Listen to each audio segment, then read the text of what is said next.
कौन थी शबरी? ये रहस्य आज भी उतना ही गहरा है। उनकी आंखों में एक ही सपना था, राम आएंगे और मैं उनकी सेवा करूंगी। रामायण की विशाल कथा में एक साधारण सी भीलनी छिपी हुई है, जिसकी भक्ति ने स्वयं भगवान श्री राम को रोक लिया। नाम था उसका शबरी। वही शबरी जिसने अपने प्रेम से भरे बेर अर्पित किए और राम ने उन्हें आनंद से स्वीकार किया।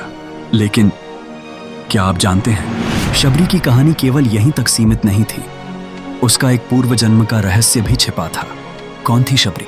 क्यों उसकी भक्ति को सबसे ऊंचा दर्जा मिला? और किस कारण इस जन्म में उसकी भेंट हुई श्री राम से?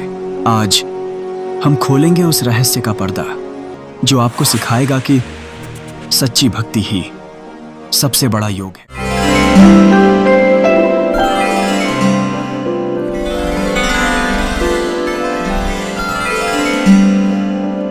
दोस्तों, रामायण में जब भी भक्तिभाव की चर्चा होती है तो एक नाम सबसे पहले जुबान पर आता है। हे प्रभु, शबरी, एक साधारण भील कन्या जिसने भगवान श्री राम को अपने सच्चे और निष्कलंक प्रेम से बांध लिया।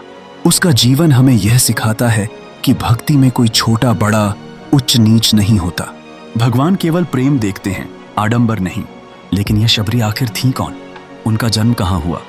कैसे उन्होंने अपने घर परिवार को छोड़ा और ऋषियों की शरण में आकर भगवान की प्रतीक्षा में जीवन बिता दिया? आज हम आपको इस पूरी कथा को बहुत विस्तार से सुनाएंगे। बहुत समय पहले, जब भगवान श्री राम का अवतार भी नहीं हुआ था, दक्षिण भारत के घने जंगलों और पर्वतों के बीच एक भील जाति का बड़ा समुदाय बसता था। इस भील समाज का एक राजा था, वीर और पराक्रमी। उसके महल में एक दिन एक कन्या ने जन्म लिया, जिसका नाम रखा गया श्रवणा।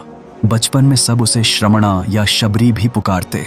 शबरी के जन्म से पूरे कबीले में उत्सव का माहौल था। राजा और रानी ने अपने समाज की परंपरा के अनुसार बड़े बड़े भोज कराए, पशु पक्षियों की बलियां दी और देवी देवताओं की पूजा की। शुरुआत से ही शबरी दूसरों से अलग थी। वह कम बोलती, अधिक सुनती और छोटी सी उम्र में ही करुणा और दया उनके स्वभाव का हिस्सा बन गई। जहां बाकी बच्चे खेलकूद में व्यस्त रहते, शबरी किसी घायल पक्षी की सेवा करती या नदी किनारे बैठकर जल को निहारती रहती। समय बीतता गया, शबरी किशोरी हुई। उनकी माँ इंदुमती अक्सर कहती, बेटी, तू बाकी लड़कियों जैसी क्यों नहीं है? सब गहने कपड़े, सजना संवरना पसंद करती हैं, लेकिन तू हरदम जंगल में घूमती रहती है। शबरी मुस्कुराकर कहती, माँ, मुझे फूल, पेड़ और पक्षी ही अच्छे लगते हैं। इनकी आंखों में सच्चाई है, इनमें छल नहीं। उनकी बातें सुनकर राजा और रानी भी अचंभित होते। कभी सोचते, यह लड़की हमारी परंपरा निभा पाएगी या नहीं। जब शबरी यौवन की दहलीज पर पहुंची तो कबीले की परंपरा के अनुसार उनके विवाह की तैयारी शुरू कर दी गई। भील समाज में विवाह एक बहुत बड़ा आयोजन होता था। दूर दूर से लोग बुलाए जाते और भोज के लिए हजारों पशु पक्षियों को पकड़कर लाया जाता। इंदुमती ने शबरी को दुल्हन की तरह सजाना शुरू किया। बालों में फूल गूंथे, गहने पहनाए। उसी समय शबरी ने देखा, चारों ओर बंधे हुए जानवर बेचैन होकर छटपटा रहे हैं। कुछ पक्षी पिंजरों में फड़फड़ा रहे हैं। शबरी ने माँ से पूछा, माँ, इन मासूम जीवों को क्यों बांधा गया है? माँ ने सहज भाव से उत्तर दिया, बेटी, तेरे विवाह में भोज होगा, इनसे मांस बनेगा, शराब बनेगी, इसी से हमारा समाज प्रसन्न होगा। यह सुनते ही शबरी के मन में तूफान मच गया। वह कांपते स्वर में बोली, माँ, क्या मेरे विवाह के लिए निर्दोष प्राणियों की हत्या होगी? अगर ऐसा है तो मैं यह विवाह कभी नहीं करूंगी। मेरा हृदय यह पाप स्वीकार नहीं कर सकता। इंदुमती घबरा गईं। उन्होंने कहा, बेटी, यह हमारे समाज की परंपरा है, तू कैसे मना कर सकती है? लेकिन शबरी अपने निश्चय पर अटल रहीं। रात हुई। पूरे गांव में विवाह की तैयारियां हो रही थीं। मदिरा के बड़े बड़े घड़े सजे थे। पशु पक्षियों की बलि की व्यवस्था हो रही थी। शबरी ने यह सब देखा और उनकी आत्मा चीख उठी। उन्होंने निश्चय किया, मैं यह सब नहीं होने दूंगी। यदि मेरे विवाह से इतनी हिंसा हो रही है तो मैं यह घर छोड़ दूंगी। आधी रात को जब सब सो रहे थे, शबरी ने धीरे से अपने गहने उतारे, साधारण वस्त्र पहने और चुपचाप घर से निकल गई। आंखों में आंसू थे, लेकिन मन में एक दृढ़ संकल्प। शबरी अंधेरी रात में अकेली निकल पड़ी। जंगल में चारों ओर शेर भालू की आवाजें गूंज रही थीं, लेकिन उनके मन में डर नहीं था। वह सोच रही थीं, अब मेरी राह केवल भक्ति की होगी। कहीं कोई संत महात्मा मिल जाए तो उनके चरणों में शरण ले लूं। कई दिनों तक भटकते भटकते वे पहुंची ऋष्यमुख पर्वत। यह वही स्थान था जहां अनेक ऋषि मुनि तपस्या करते थे। शबरी ने वहां जाकर चुपचाप आश्रमों की सेवा करनी शुरू कर दी। सुबह सुबह वह पत्ते बुहार देती, यज्ञ के लिए समिधाएं लाती, पुष्प चुनकर रख देती, लेकिन यह सब वह छुपकर करती। ऋषि सोचते, यह कौन है जो रोज हमारी सेवा करता है। कई दिनों बाद उन्होंने शबरी को पकड़ लिया। उन्होंने पूछा, बेटी तुम कौन हो, किस जाति से हो और यहाँ क्यों आई हो? शबरी ने विनम्रता से उत्तर दिया, मैं भील जाति की कन्या हूँ। अपने विवाह में होने वाले पाप से बचने के लिए घर छोड़ आई हूँ। मुझे शरण दीजिए, मुझे सेवा करने दीजिए। ऋषियों का हृदय द्रवित हो गया। उन्होंने कहा, बेटी तू हमारे लिए कन्या के समान है, यहाँ रह और भक्ति कर। इस प्रकार शबरी ने ऋष्यमुख पर्वत पर नई जिंदगी शुरू की। यहीं से शबरी के जीवन का नया अध्याय प्रारंभ होता है। घर परिवार, राजसी जीवन, आराम, सब कुछ छोड़कर उन्होंने सेवा और साधना का मार्ग चुना। उनकी आंखों में अब केवल एक ही सपना था, कभी न कभी भगवान स्वयं मेरे जीवन में आएंगे। अब शबरी खुले तौर पर ऋषियों की सेवा करने लगी। वर्षों बीतते गए। शबरी के गुरु मातंग ऋषि ने उन्हें अपनी पुत्री के समान माना। वे अक्सर कहते, बेटी तूने जो पाप से बचने के लिए घर छोड़ा वही तुझे ईश्वर तक ले जाएगा। सच्ची भक्ति का मार्ग यही है, निष्काम सेवा।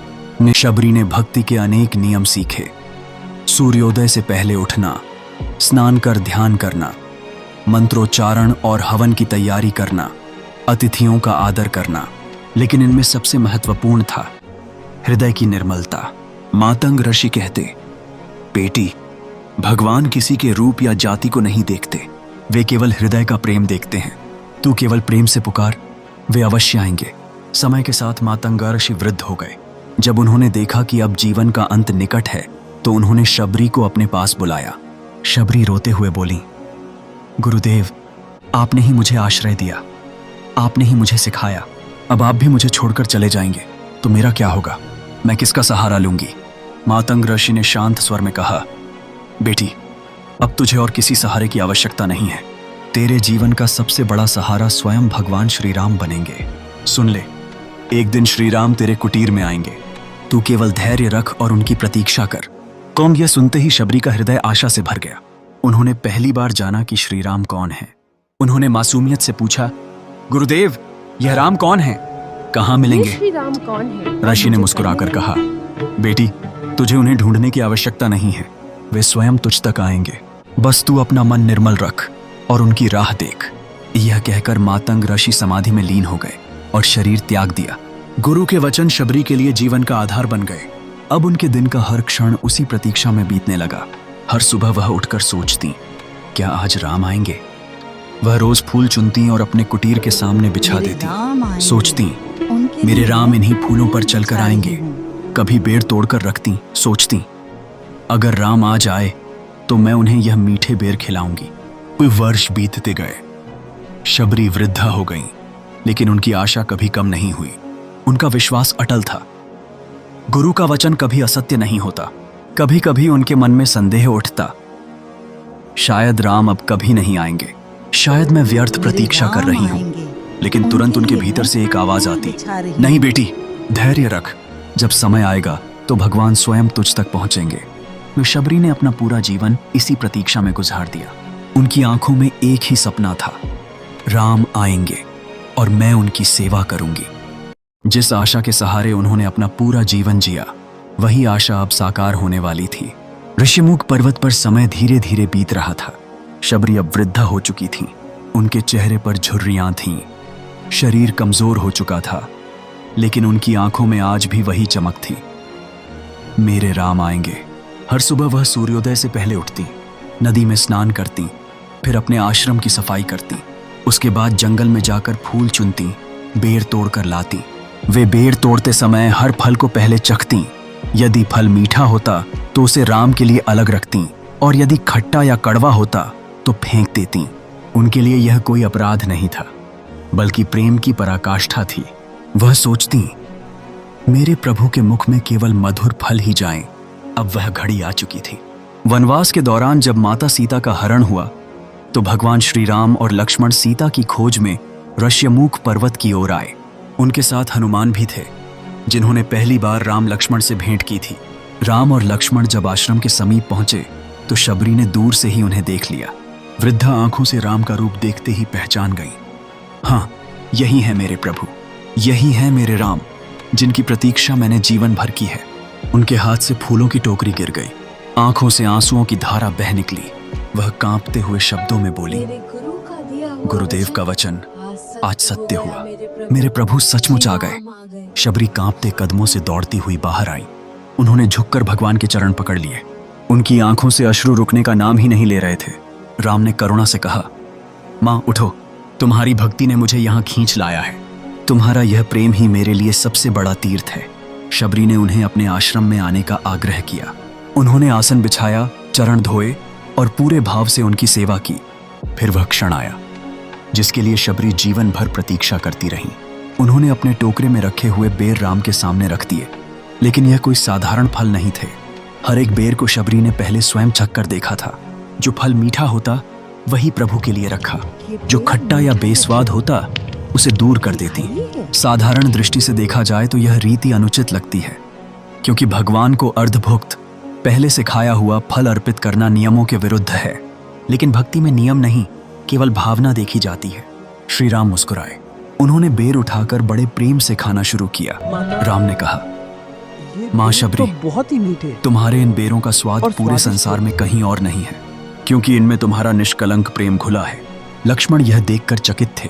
उन्होंने सोचा, राम तो राजा दशरथ के पुत्र हैं, अयोध्या के राजकुमार हैं, परंतु वे इतने साधारण फलों को इतना प्रेम से खा रहे हैं। लेकिन यह साधारण फल नहीं थे, यह शबरी की जीवन भर की तपस्या और भक्ति का फल थे। शबरी प्रभु के चरणों में बैठी रहीं। उनके लिए यही क्षण जीवन का चरम सुख था।